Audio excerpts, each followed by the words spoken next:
নমস্কাৰ সকলোকে আমাৰ অন্যটা ভিডিঅ'লৈ স্বাগতম জনালোঁ। মই হৈছোঁ পবিত্ৰ বৰা আৰু আপোনালোকে চাই আছে ষ্টাডি উইথ পবিত্ৰ। আজি আমি পুনৰ এখন মডেল কুৱেশ্যন পেপাৰ লৈ আহিছোঁ। এইখন 6 নম্বৰ মডেল কুৱেশ্যন পেপাৰ। যদি আগৰ কেইখন চোৱা নাই তেন্তে সকলোৱে গৈ চাব। যিসকলে আমাৰ চেনেলটো এতিয়াও ছাবস্ক্ৰাইব কৰা নাই সেইসকলে চেনেলটো ছাবস্ক্ৰাইব কৰি বন্ধু বান্ধৱীৰ সৈতে শ্বেয়াৰ কৰি দিব। আমি গেট 3 আৰু গেট 4 দুয়োটাৰ উপযোগী হোৱাকৈ কুৱেশ্যনসমূহ লৈ আহোঁ, গতিকে সকলোৱে ভিডিঅ'টো চাব। যদি ভিডিঅ'টো ফেচবুকত চাই আছে তেন্তে পেজখন ফ'ল' কৰি ভিডিঅ'টো শ্বেয়াৰ কৰি দিব। তেন্তে আহা কুৱেশ্যনসমূহৰ মাজলৈ যাওঁ। আজিৰ প্ৰথম কুৱেশ্যনটো সুধিছে BCCIৰ মুখ্য কাৰ্যালয় ক'ত অৱস্থিত? BCCIৰ মুখ্য কাৰ্যালয় ক'ত অৱস্থিত সুধিছে। ইয়াৰ অপশ্যনত দিছে কলকাতা, মুম্বাই, চেন্নাই, দিল্লী। ইয়াৰ ৰাইট এনচাৰটো হৈছে অপশ্যন বি, মুম্বাই। BCCIৰ মুখ্য কাৰ্যালয় মুম্বাইত অৱস্থিত। এতিয়া আহিছোঁ তাৰপিছৰ 2 নম্বৰ কুৱেশ্যনটোলৈ। 2 নম্বৰ কুৱেশ্যনটো সুধিছে ভাৰতৰ মিছাইল মেন বুলি কাক কোৱা হয়?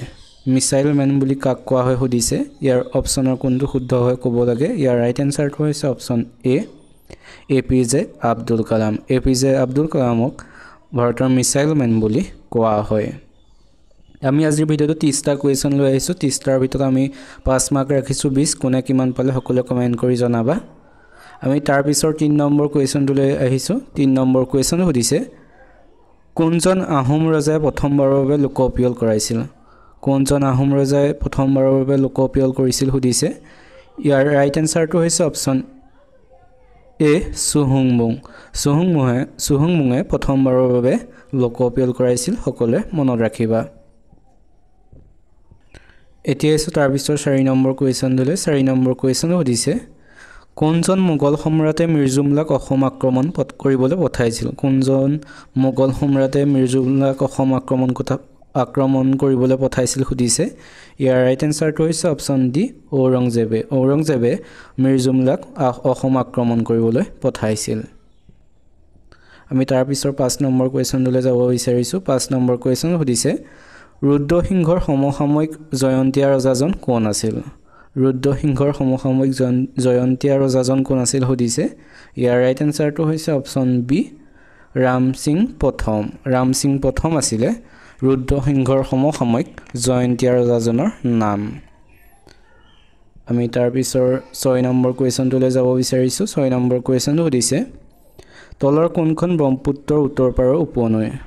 তলৰ কোনখন ব্ৰহ্মপুত্ৰৰ উত্তৰ পাৰৰ উপনৈ সুধিছে। ইয়াৰ ৰাইট এনচাৰটো হৈছে অপশ্যন এ, ধনশিৰি। ধনশিৰি হৈছে ব্ৰহ্মপুত্ৰৰ উত্তৰ পাৰৰ উপনৈ। আমি তাৰপিছৰ 7 নম্বৰ কুৱেশ্যনটোলৈ যাব বিচাৰিছোঁ। 7 নম্বৰ কুৱেশ্যন সুধিছে কলকাতাৰ প্ৰেছিডেন্সি কলেজত অধ্যয়ন কৰা প্ৰথমজন অসমীয়া কোন আছিল? কলকাতাৰ প্ৰেছিডেন্সি কলেজত অধ্যয়ন কৰা প্ৰথমজন অসমীয়া কোন আছিল সুধিছে। ইয়াত দিছে আনন্দৰাম বৰুৱা, ভূপেন হাজৰিকা, গুণাভিৰাম বৰুৱা, হেমচন্দ্ৰ গোস্বামী। ইয়াৰ ৰাইট এনচাৰটো হৈছে অপশ্যন চি, গুণাভিৰাম বৰুৱা। গুণাভিৰাম বৰুৱা হৈছে কলকাতাৰ প্ৰেছিডেন্সি কলেজত অধ্যয়ন কৰা প্ৰথমজন অসমীয়া। আমি তাৰপিছৰ 8 নম্বৰ কুৱেশ্যনটোলৈ যাব বিচাৰিছোঁ। 8 নম্বৰ কুৱেশ্যন সুধিছে নামেৰী ৰাষ্ট্ৰীয় উদ্যানক কিমান চনত ব্যাঘ্ৰ প্ৰকল্প হিচাপে ঘোষণা কৰা হয়? ব্যাঘ্ৰ প্ৰকল্প হিচাপে নামেৰী ৰাষ্ট্ৰীয় উদ্যানক কিমান চনত ঘোষণা কৰা হৈছিল সুধিছে। ইয়াত দিছে 1998, 1999, 2000, 2001। ইয়াৰ ৰাইট এনচাৰটো হৈছে অপশ্যন চি, 2000 চনত। 2000 চনত নামেৰী ৰাষ্ট্ৰীয় উদ্যানক ব্যাঘ্ৰ প্ৰকল্প হিচাপে ঘোষণা কৰিছিল।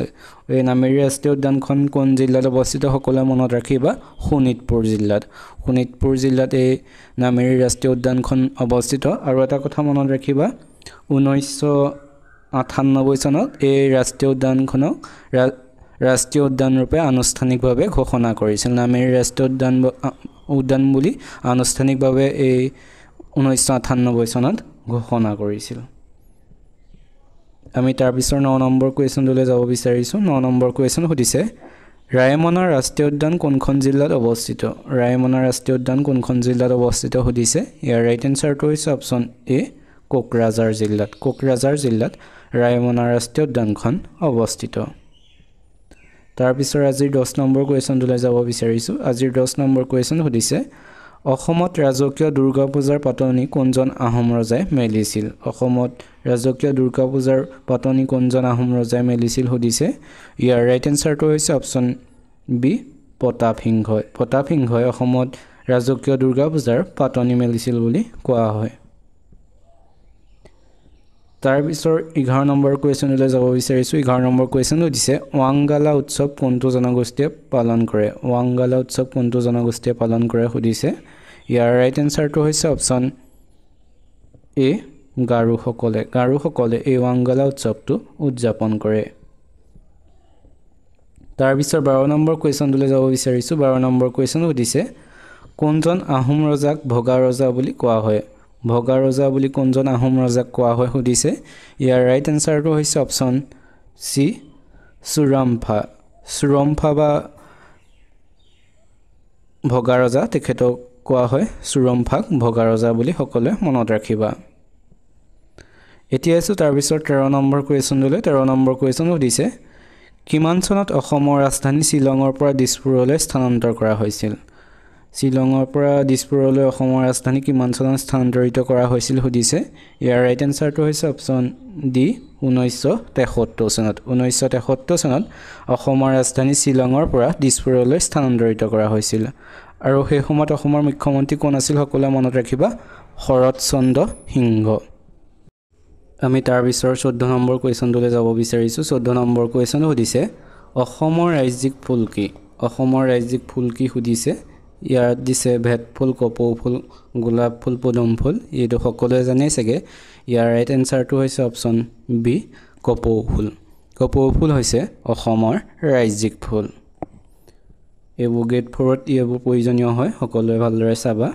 এতিয়া তাৰ পিছৰ 15 নম্বৰ কোৱেশ্চনলৈ 15 নম্বৰ কোৱেশ্চন সুধিছে ৰাজ্যিক মন্ত্ৰী পৰিষদসকলক কোনে নিযুক্তি দিয়ে ৰাজ্যিক মন্ত্ৰী পৰিষদসকলক কোনে নিযুক্তি প্ৰদান কৰে সুধিছে ইয়াৰ ৰাইট এনসাৰটো হৈছে অপচন এ ৰাজ্যপালে ৰাজ্যিক মন্ত্ৰী পৰিষদসকলক নিযুক্তি প্ৰদান কৰে তোমালোকে ভিডিওটো চাই কেনেকুৱা পাইছা সকলোৱে কমেন্ট কৰি জনাবা যদি ভাল পাইছা তেনেহলে চেনেলটো সাবস্ক্ৰাইব কৰি বন্ধু বান্ধৱীৰ সৈতে শেয়াৰ কৰি দিবা আৰু যদি ভিডিও ফেসবুকত চাই আছা তেন্তে পেজখন ফলো কৰি ভিডিওটো শেয়াৰ কৰি দিবা আমি ধৰণৰ কোৱেশ্চনসমূহ সদায় লৈ আহো গতিকে আৰু এই কোৱেশ্চনসমূহ যদি যিসকলে ইউটিউবত চাই আছে এই কোৱেশ্চনসমূহ যদি লিখি ল'ব বিচাৰে আমি এই কোৱেশ্চনসমূহ ফেসবুকত দি দিওঁ গতিকে সকলোৱে তাৰ পৰা ভালদৰে লিখি ল'ব পাৰিব আমি পিডিএফ হিচাপে নিদিও এই কোৱেশ্চনে এখনকৈ আমি ফেসবুকত দি দিওঁ সকলোবোৰ শুদ্ধতৰবোৰ দি কৰি গতিকে সকলোৱে তাৰ পৰা লিখি ল'ব পাৰিব আৰু আমাৰ এটি হোৱাটছআপ গ্ৰুপ আছে ডেসক্ৰিপচনতে তাৰ লিংকটো দিয়া আছে যিসকলে জয়েন হৈ লোৱা নাই জয়েন হৈ ল'ব আমি তাৰ পিছৰ 16 নম্বৰ কোৱেশ্চনলৈ যাব বিচাৰিছো 16 নম্বৰ কোৱেশ্চন সুধিছে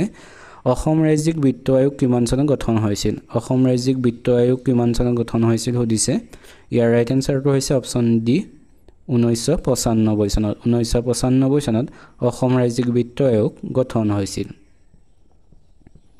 তাৰ পিছৰ 17 নম্বৰ কোৱেশ্চনলৈ যাব বিচাৰিছো 17 নম্বৰ কোৱেশ্চনটো সুধিছে অসমৰ দ্বিতীয় পঞ্চবাৰ্ষিক পৰিকল্পনা কিমান চনত আৰম্ভ হয় অসমৰ দ্বিতীয় পঞ্চবাৰ্ষিক পৰিকল্পনা কিমান চনত আৰম্ভ হয় সুধিছে ইয়াৰ ৰাইট এনসাৰটো হৈছে অপচন সি 1956 চনত অসমৰ দ্বিতীয় পঞ্চবাৰ্ষিক পৰিকল্পনা আৰম্ভ হয় প্ৰথম কেতিয়া হৈছিল সকলোৱে মনত ৰাখিবা 1951 চনত প্ৰথম হয় 1951 চনত আৰু দ্বিতীয় হয় 1956 চনত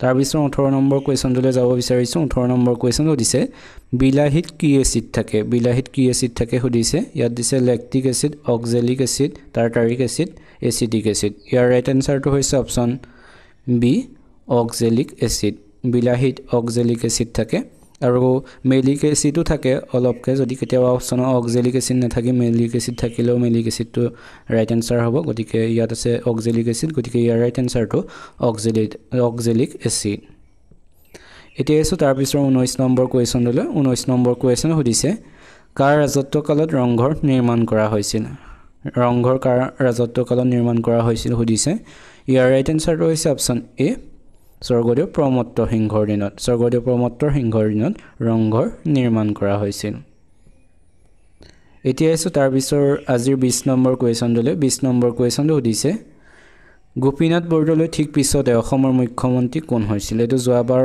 পৰীক্ষাত আহিছিল এডিআৰ পৰীক্ষাত এনে ধৰণৰ কোৱেশ্চনসমূহ ভালদৰে মনত ৰাখিবা গোপীনাথ বৰদলৈ ঠিক পিছতে অসমৰ মুখ্যমন্ত্ৰী কোন হৈছিল সুধিছে ইয়াৰ অপচন দিছে বিমলা প্ৰসাদ চলিহা শৰৎ চন্দ্ৰ সিংহ বিষ্ণুৰাম মেধি গোলাপ বৰবৰা ইয়াৰ ৰাইট এনসাৰটো হৈছে অপচন সি বিষ্ণুৰাম মেধি হৈছে গোপীনাথ বৰদলৈ ঠিক পিছতে হোৱা অসমৰ মুখ্যমন্ত্ৰী আমি তাৰ পিছৰ 21 নম্বৰ কোৱেশ্চনটোলৈ যাব বিচাৰিছো 21 নম্বৰ কোৱেশ্চনটো সুধিছে অসম মহিলা বিশ্ববিদ্যালয় কোন ঠাইত আছে অসম মহিলা বিশ্ববিদ্যালয় কোন ঠাইত আছে সুধিছে ইয়াৰ ৰাইট এনসাৰটো হৈছে অপচন বি যোৰহাটত অসম মহিলা বিশ্ববিদ্যালয় আছে সকলোৱে মনত ৰাখিব আৰু কেতিয়া স্থাপিত হৈছিল সকলোৱে মনত ৰাখিবা 2013 চনত 2013 চনত স্থাপিত হৈছিল এই অসম মহিলা বিশ্ববিদ্যালয় যোৰহাটত আমি তাৰ পিছত 22 নম্বৰ কোৱেশ্চনটোলৈ যাব বিচাৰিছো 22 নম্বৰ কোৱেশ্চন সুধিছে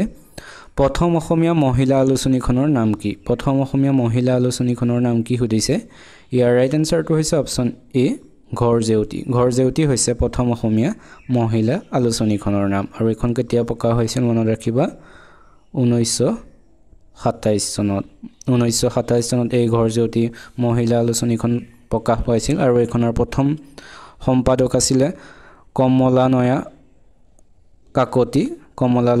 কাকতি আৰু কনকলতা চলিহা এইকেইটা মনত ৰাখিবা সকলোৱে এতিয়া আছে তাৰ পিছৰ 23 নম্বৰ কোৱেশ্চনলৈ 23 নম্বৰ কোৱেশ্চন সুধিছে লৰা বন্ধু আলোচনীখনৰ প্ৰথম সম্পাদক কোন আছিল লৰা বন্ধু আলোচনীখনৰ প্ৰথম সম্পাদক কোন আছিল সুধিছে ইয়াৰ ৰাইট এনসাৰটো হৈছে অপচন ডি কৰুণাভিৰাম বৰুৱা হৈছে লৰা বন্ধু আলোচনীখনৰ প্ৰথম সম্পাদক এইখন কেতিয়া প্ৰথম প্ৰকাশ হৈছিল সকলোৱে মনত ৰাখিবা 1888 চনত প্ৰথম প্ৰকাশ হৈছিল এই লৰা বন্ধু আলোচনীখন আৰু এইখনৰ প্ৰথম সম্পাদক আছিল কৰুণাভিৰাম বৰুৱা সকলোৱে মনত ৰাখিবা এইবোৰ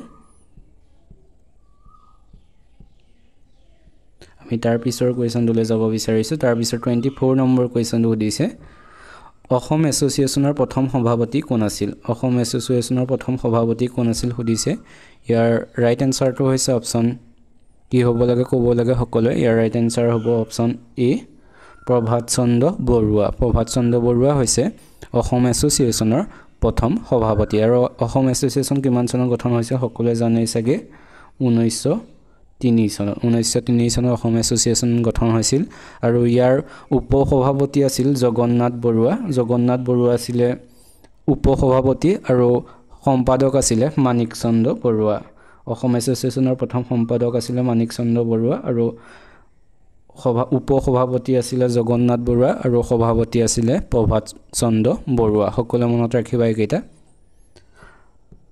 আমি তাৰ পিছৰ আজি 25 নম্বৰ কোৱেশ্চনটোলৈ যাব বিচাৰিছো 25 নম্বৰ কোৱেশ্চনটো সুধিছে অসম সাহিত্য সভাৰ 1920 চনত অনুষ্ঠিত হোৱা অধিৱেশনত কোনে সভাপতিত্ব কৰিছিল 1920 চনত যি অসম সাহিত্য সভাৰ সভা অনুষ্ঠিত হৈছে অধিৱেশন এই অধিৱেশনত কোনে সভাপতিত্ব কৰিছিল সুধিছে ইয়াৰ ৰাইট এনসাৰটো হৈছে অপচন সি হেমচন্দ্ৰ গোস্বামী 1920 চনত অনুষ্ঠিত অসম সাহিত্য সভাৰ অধিৱেশনত সভাপতিত্ব কৰিছিল আৰু অধিৱেশন হৈছিল সকলোৱে মনত ৰাখিবা তেজপুৰত হৈছিল এই অধিৱেশন 1920 চনত আৰু তাত সভাপতি হৈছিল হেমচন্দ্ৰ গোস্বামী তোমালোকে কিমানটা শুদ্ধ কৰিছে সকলোৱে মনত ৰাখি যাবা আৰু শেষত সকলোৱে কমেন্ট কৰিবা এতিয়া আছে তাৰ পিছত 26 নম্বৰ কোৱেশ্চনলৈ 26 নম্বৰ কোৱেশ্চন দিছে অসম সাহিত্য সভাৰ প্ৰতিষ্ঠা দিৱস কোন তাৰিখে পালন কৰা হয় অসম সাহিত্য সভাৰ প্ৰতিষ্ঠা দিৱস কোন তাৰিখে পালন কৰা হয় সুধিছে ইয়াৰ দিছে 25 মাৰ্চ 27 ডিসেম্বৰ 16 আগষ্ট 19 এপ্ৰিল ইয়াৰ ৰাইট এনসাৰটো হৈছে অপচন বি 27 ডিসেম্বৰ তাৰিখে অসম সাহিত্য সভাৰ প্ৰতিষ্ঠা দিৱস পালন কৰা হয় এতিয়া আছে তাৰ পিছৰ 27 নম্বৰ কোৱেশ্চনলৈ 27 নম্বৰ কোৱেশ্চনটো সুধিছে নলিনীবালা দেৱীয়ে কোনখন গ্ৰন্থৰ বাবে সাহিত্য একাডেমী বঁটা লাভ কৰিছিল নলিনীবালা দেৱীয়ে কোনখন গ্ৰন্থৰ বাবে সাহিত্য একাডেমী বঁটা লাভ কৰিছিল সুধিছে ইয়াৰ ৰাইট এনসাৰটো হৈছে অপচন এ অলকানন্দা গ্ৰন্থখনৰ বাবে নলিনীবালা দেৱীয়ে সাহিত্য একাডেমী বঁটা লাভ কৰিছিল আৰু চনটো সকলোৱে মনত ৰাখিবা 1968 চনত তেখেতে সাহিত্য একাডেমী বঁটা লাভ কৰিছিল অলকানন্দা গ্ৰন্থখনৰ বাবে আমি তাৰ পিছত 28 নম্বৰ কোৱেশ্চনলৈ যাব বিচাৰিছো 28 নম্বৰ কোৱেশ্চন সুধিছে বিনয় পত্ৰিকা গ্ৰন্থখনৰ লেখক কোন সুধিছে ইয়াৰ ৰাইট এনসাৰটো হৈছে অপচন ডি তুলসীদাস হৈছে বিনয় পত্ৰিকা নামৰ গ্ৰন্থখনৰ লেখক আমি তাৰ পিছৰ 29 নম্বৰ কোৱেশ্যনলৈ যাব বিচাৰিছোঁ 29 নম্বৰ কোৱেশ্যনটো সুধিছে সপ্ত পাহাৰৰ চহৰ বুলি কোন ঠাইক কোৱা হয় সপ্ত পাহাৰৰ চহৰ বুলি কোন ঠাইক কোৱা হয় সুধিছে ইয়াত দিছে ৰোম জাপান নৰৱে ফিনলেণ্ড এই অপচনৰ শুদ্ধ উত্তৰটো হৈছে অপচন এ ৰোমক সপ্ত পাহাৰৰ চহৰ বুলি কোৱা হয় এতিয়া হৈছে আজিৰ শেষৰ কুৱেশ্যনটোলৈ আজি শেষৰ কুৱেশ্যনটো সুধিছে জাপানৰ ৰাজধানী চহৰ কি সুধিছে ইয়াৰ ৰাইট এনসাৰটো হৈছে অপচন সি টকিঅ হৈছে জাপানৰ ৰাজধানী চহৰ এইকেইটা আছিল আজিৰ কুৱেশ্যন সকলোৱে কেনেকুৱা পালে সকলো কমেন্ট এটা কৰিবা যদি ভাল পালা তেনেহলে ভিডিঅ'টোত এটা লাইক কৰি চেনেলটো সাবস্ক্ৰাইব কৰি বন্ধু বান্ধৱীৰ সৈতে শ্বেয়াৰ কৰি দিবা যিসকলে গ্ৰেড 3 গ্ৰেড 4 বা আসাম পুলিচ এইসমূহৰ বাবে প্ৰিপাৰেচন কৰি আছে সেই সকললৈ ভিডিঅ'টো শ্বেয়াৰ কৰি দিবা আৰু সকলোৱে 30টা কুৱেশ্যনৰ ভিতৰত কিমান পালা সকলোৱে কমেন্ট কৰিবা আমি 5 মাৰ্ক ৰাখিছো 20 বাবু সকলোৱে পাছ কৰিবা গতিকে আজিলৈ ভিডিঅ'টো ইমানে ধন্যবাদ